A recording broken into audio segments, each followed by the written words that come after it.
আর এই সেই পুকুর গাইজ যেখানে গোপাল ভাঁড় মাছ ধরতো, ও খানটায় বসে বসে মাছ ধরতো।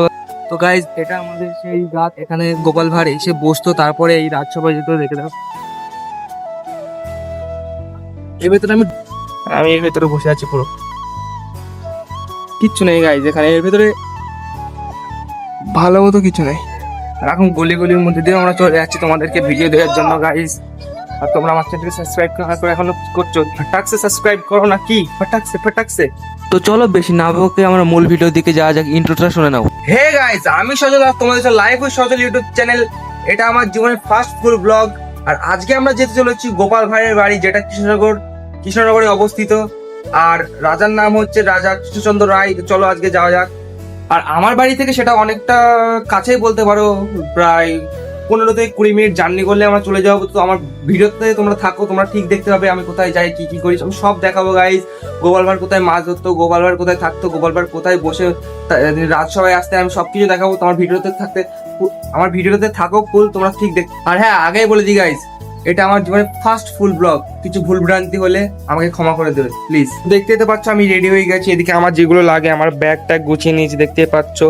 আর টাকলা মাথায় হালকা করে একটা টুপি দিয়ে দিয়েছি গাইজ, টাকলাটা হলে হবে না, টাকলা মাথায় টাকলা করে টুপি দিয়ে দিয়েছি। আর আমার ব্যাগ নিয়ে আমি রেডি হয়ে চলো যাওয়া যাক। আমার ভিডিওতে থাকো, তোমরা সব কিছু দেখতে হবে, চলো আসো। তারপর বাড়ি থেকে বার হয়ে গেলাম গাইজ কৃষ্ণনগর রাজবাড়ি যাওয়ার জন্য। আমাদের মেন গন্তব্য হলো কৃষ্ণনগর রাজবাড়ি, গোপাল ভাঁড়ের বাড়ি। গোপাল ভাঁড় কোথায় মাছ ধরতো, গোপাল ভাঁড় কোথায় বসে থাকতো, কোথায় বসে রাজসভা যেত, সবগুলো দেখার জন্য আমি বাড়ি থেকে বার হয়ে পড়লাম গাইজ। সকাল সকাল দেখতে পাচ্ছ টোটোটা আসলো অনেকক্ষণ পর। টোটোই করে চলে যাচ্ছিলাম আমাদের বাজারে এসে আমি বাসে উঠে পড়লাম গাইজ। আর এখানে আমাকে অনেক মানুষই দেখছে আমি ভিডিও করছি। তো দেখলেও গাইজ আমার কিছু করার নেই, কারণ আমি আমার কাজ করছি, আমি আমার ভিডিও বানাচ্ছি, আমি আমার পেট চালাবো গাইজ। ওরা আমার 1 টাকাও দিয়ে আমার পেট চালাবে না, তোমাদেরকে তো আমার ভিডিও দিতেই হবে। তোমাদের সাথে কথা বলতে বলতে আমি চলে আসলাম সেই গোপাল ভাঁড়ের মূর্তির কাছে। এটা ঘূর্ণি অবস্থিত গাইজ, দেখে নাও, এটা হলো গোপাল ভাঁড়ের মূর্তি। তারপর চলে আসলাম বাস স্ট্যান্ডে গাইজ। তো বাস থেকে লেবে পড়ছিলাম, এখান থেকে ধরতে হবে আমাদের একবার টোটো গাইজ। টোটোয় করে যেতে হবে আমাদের কৃষ্ণনগর রাজবাড়ি। এটাই হলো সেই কৃষ্ণনগর নতুন বাস স্ট্যান্ড গাইজ। এখান থেকে আমাদের টোটো ধরে যেতে হবে রাজবাড়ি, এখান থেকে টোটো ধরতে হবে গাইজ। আর এখানে আমি একজনের জন্য অপেক্ষা করছিলাম গাইজ। এখন আমি ওয়েট করছি গাইজ, আমার ক্যামেরাম্যান ও দেখে কখন আসে। ক্যামেরাম্যানকে নিয়ে চলে আসলাম আমাদের সেই মূল ডেস্টিনেশন গাইজ, কৃষ্ণনগর রাজবাড়ি, রাজা রামকৃষ্ণচন্দ্রের রাজবাড়ি। এটাই হলো সেই রাজবাড়ি গাইজ। এখানে অনেক স্মৃতি, অনেক পুরনো ইতিহাস জড়িয়ে আছে গাইজ। আমি তোমাদের কাছে সেটাই বলবো। এখানে আসতে না আসতে গাইজ বিপদ ঘটে গিয়েছিল। দেখতেই তো পাচ্ছ প্রচুর বৃষ্টি হচ্ছে গাইজ, জোরে জোরে। এই বৃষ্টির মধ্যে সিনেমাটিক না হলে হয়, তো তোমরা কিছু সিনেমাটিক শট দেখে নাও।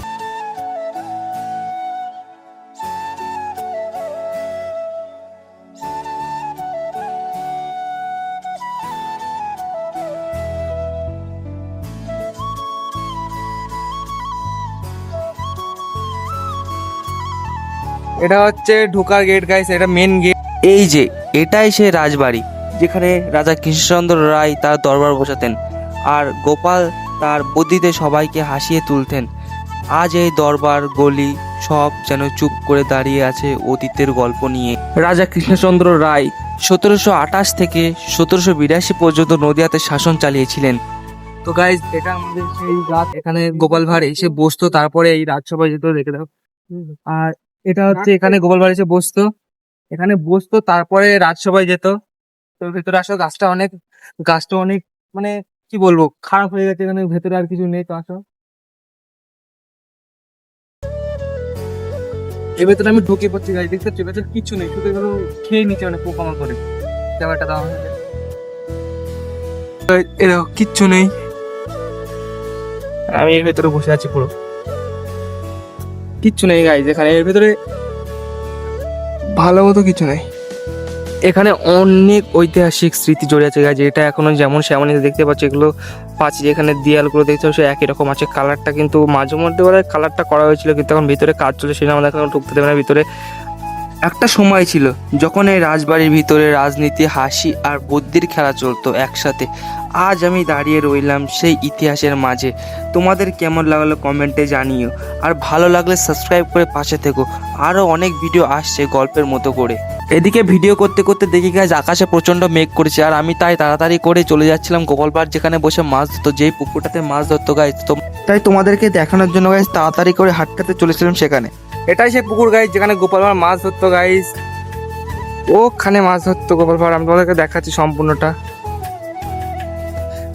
তোমাদের জন্য এত মেহনত করে ভিডিও বানাচ্ছি গাইজ, তোমরা একটু সাবস্ক্রাইব লাইক করে দিও। এত বৃষ্টির মধ্যে দেখতে পাচ্ছ মেঘ করছে আকাশে প্রচন্ড। আর এই সেই পুকুর গাইজ যেখানে গোপাল ভাঁড় মাছ ধরতো, ও খানটায় বসে বসে মাছ ধরতো। তো আমরা চলে আসলাম সেই জায়গাতে যেখানে হাসির রাজা গোপাল ভাঁড় বসে বসে মাছ ধরতো। এটাই সেই পুকুর গাইজ, এটাই সেই জায়গা যেখানে গোপাল ভাঁড় বসে বসে মাছ ধরতো। সূত্র অনুযায়ী আমি যেটুকু লোকজনের কাছ থেকে জানতে পেরেছি গাইজ, এখানেই নাকি গোপাল ভাঁড় বসে বসে মাছ ধরতো।